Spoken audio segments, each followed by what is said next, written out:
Happy. How you doing? Welcome back to the Dirty Pat Walsh channel with me, your host, Dirty Pat Walsh. That's right. Yeah, I had this can of Stoker's Straight in my pile of shit there. And yesterday I did that radio show all about mods, bands mods used to listen to. And did it in honor of Suit and Tie Dip and Chew Guy, because he was into all that stuff back when he was younger. And this is his everyday dip, so I was dipping this yesterday, and I'm still dipping it. So yes, community, you know. I want to thank welcome to Zawardo. Welcome to Zawarudo. I think that's how you say it. Thanks for subscribing, man. You left me a comment yesterday saying that you've always wanted to learn how to play harmonica. And I'll give you advice how to do it right now, if you want. Let's go get one and play it. Let's get one and sit down and listen to records that have harmonica on them, you know, like old blues records or whatever you like. I don't know. I'm sure if you're pursuing a certain style of music, you might know what you're looking for musically. Listen to that and try to play along with it, or try to pick up tricks or whatever.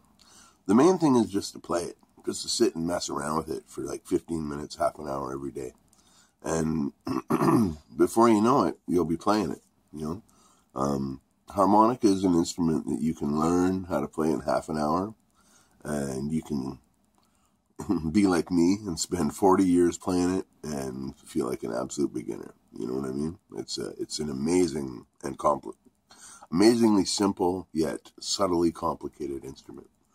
And yeah, I always encourage people to play harmonica. It's important to learn how to play music, and harmonica is my favorite instrument. So, you know, right on. I hope it bodes well for you. I'm gonna tell you guys a harmonica story in a bit.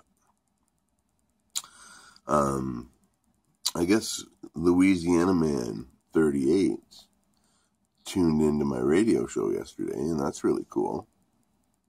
Sorry, now what I want to wake up to. I have in my studio, hiding somewhere, I have a mouse or a rat or something, and probably a mouse, but I just heard a really big noise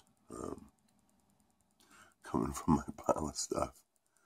So I have a deep-seated phobia of rodents. So anyhow, try to carry on here. Louisiana Man 38 tuned into the show yesterday, and thanks a lot. That's really cool. That's really cool. That's a cool thing about you know, it's a little community radio station, but through the beauty of the internet, you can tune in all over the world. So that's cool.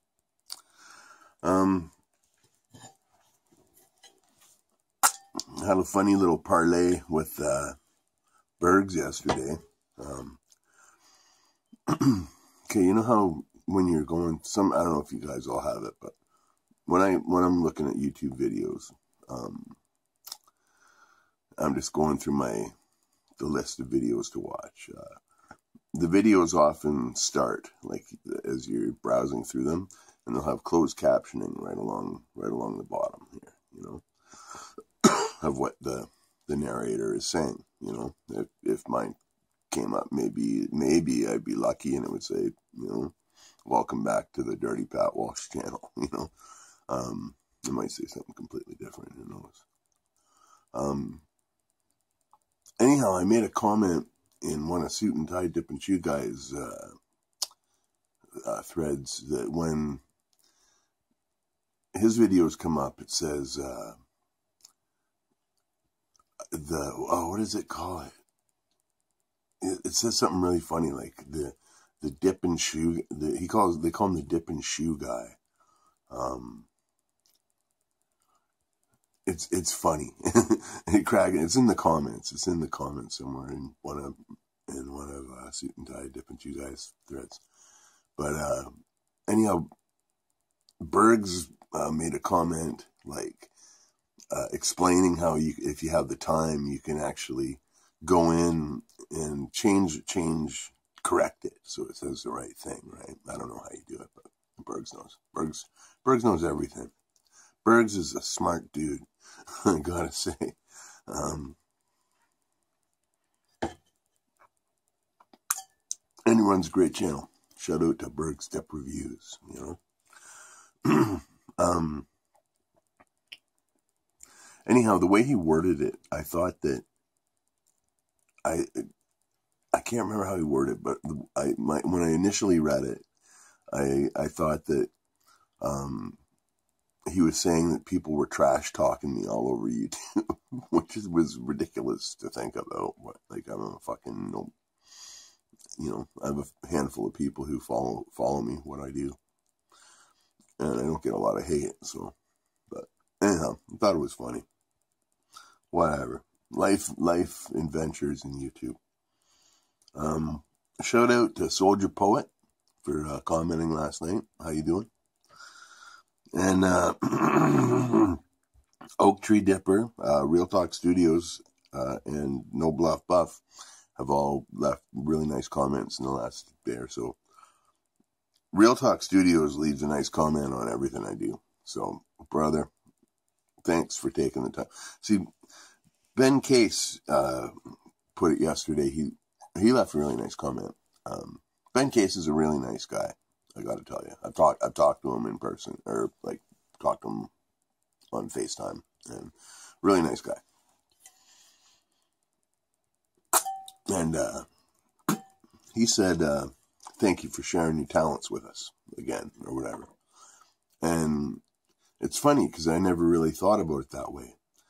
If anything, I feel lucky that I want to thank people for sharing their time and watching me do the things I do, you know. I'm more than happy to share my talents with everybody. But I never really saw it that way. I saw it more, I kind of saw it in reverse. So thank you for sharing your time with me is how I want to reply to that. There's nothing more valuable than time. And, you know, the fact that the people who watch my channel take 15, 20 minutes out of their day and watch what I'm doing, you know, that means a lot to me. And so thanks a lot. I mean, you know, I can relate. I do the same, but still, it really means a lot to me. So thank you very much. So yeah, lots of good community stuff, you know, ups to the community.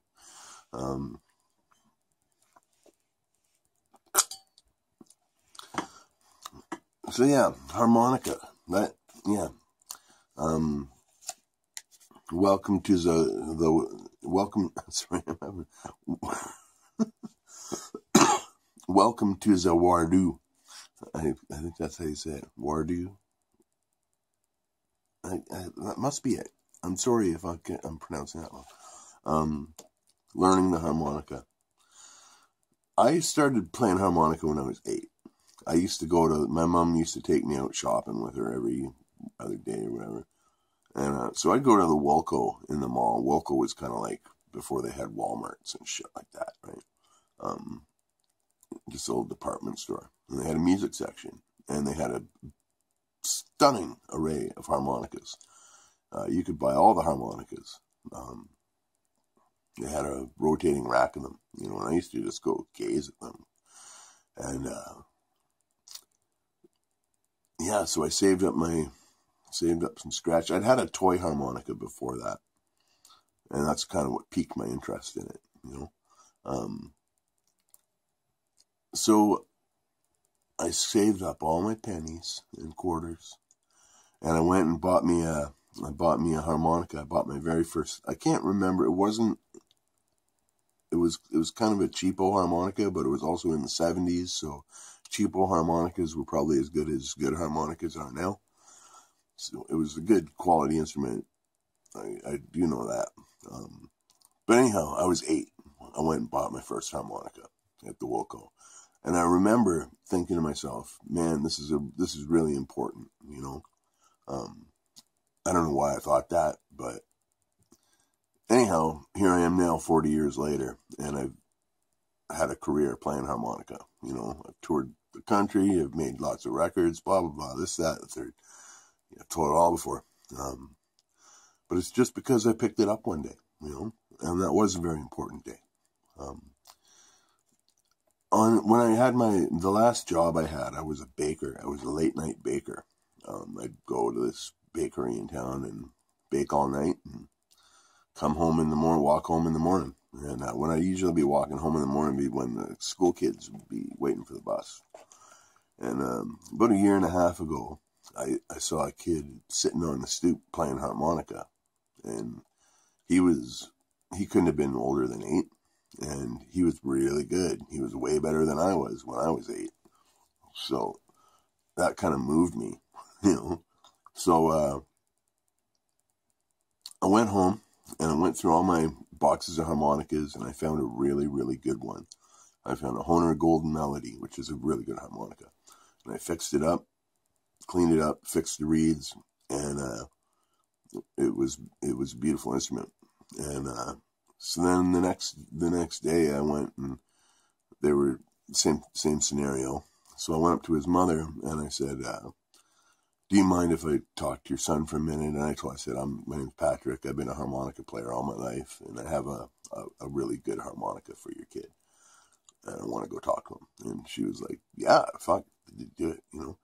So I went up to the kid and sat down with him. I said, hey, man, you know, my name's Patrick. And I just told him my story. I said, you know, when I was 8 years old, I picked up the harmonica, and it served me very well in my life. And I heard you playing the other day, and you're actually a lot better than I was when I was your age. So I went home and I got you this, and I gave him the harmonica.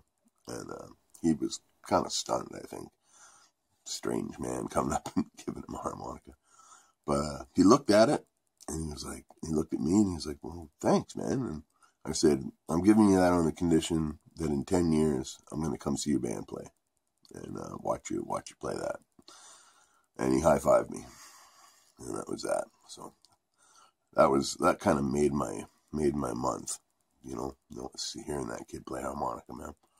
So yeah, do it, pick it up, and if anything, just sit and doodle around on it for half an hour. And it might take some time, it might take 2 days, you know, but eventually you'll find yourself being able to play it, and relatively well, you know. So, and you know, nowadays, back when I was a kid, harmonicas were cheap as hell. Like I could buy 3 of them for $20, 3 good ones for $20. And then through most of my touring career, they were about $20 to $30 each, you know. I used to have to replace my harmonicas quite a fair bit, but and now they're really quite expensive for what they are. To get a good one, don't spend anything less than $40 on a harmonica. That's the rule. If you spend less than $40 on it, it's probably not very good. So, yeah, get a good Hohner harmonica, or a Hohner, or a Seidel, or a Tombo. And Suzuki makes some pretty good ones too. But just do it. Anyhow, this video is already at 15 minutes. I didn't mean it to go this long. But good morning. Happy Wednesday. I hope you're all doing really well. And, yeah, play harmonica, man. I encourage everybody to do it. And if you like harmonica, you can get my new album. All right. Be well and stay free, everybody. Have an awesome Wednesday.